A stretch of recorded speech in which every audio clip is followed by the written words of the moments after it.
I mean, we probably should have talked about this at the beginning, but there's a whole meta context of where we're playing this game and the world itself. It's like a whole genre, it's a whole time period. So, what, first of all, what world have we chosen? And two, why? Why this specific time period? Yeah, so the idea is that this generally takes place at the beginning of the 20th century between 1900 and 1930.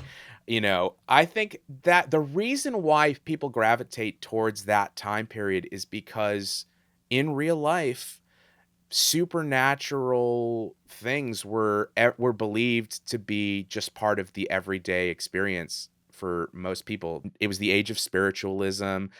Newspaper articles, scientists, everybody was talking about ghosts and psychics and supernatural powers and the occult.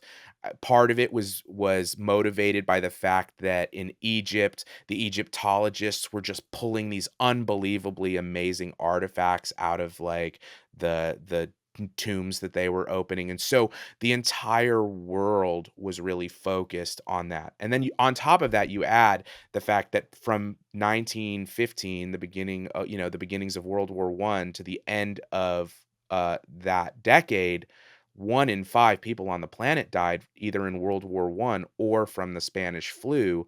And so everybody was mourning. Everybody was looking for a connection to the afterlife, mostly out of grief. And so we were so connected to our own superstitions that that time period just generates all of these like really wonderful opportunities to experience supernatural in a very different culture. Yeah, and technology was growing so quickly too that and becoming more accessible. So where it once was, part of factories or something that was more industry, now it's you're able to hold a camera in your hands basically, and it's like, wait, how do you explain some of the mishaps from that, or the cool things that happen that you're like, so it's the same thing of just like not having enough information and also being bemused kind of constantly by the Yeah. technology. I mean, think about going from oil lamps to electric light, like how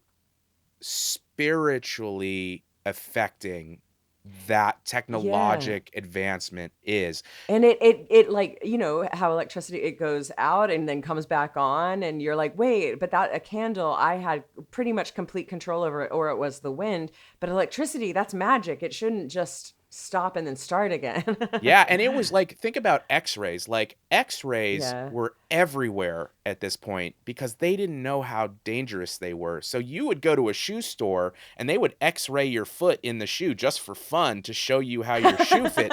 Like these X-ray boxes, they're relatively cheap. I mean, during World War One, they put them all in vans and trucks and moved them around so that they could X-ray people in the field. But they were feeding people radium and stuff, so they didn't really know.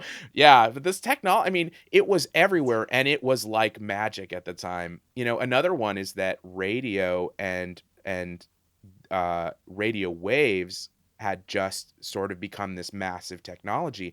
And people like Thomas Edison and Marconi, they genuinely were working on technologies to communicate with spirits and the dead.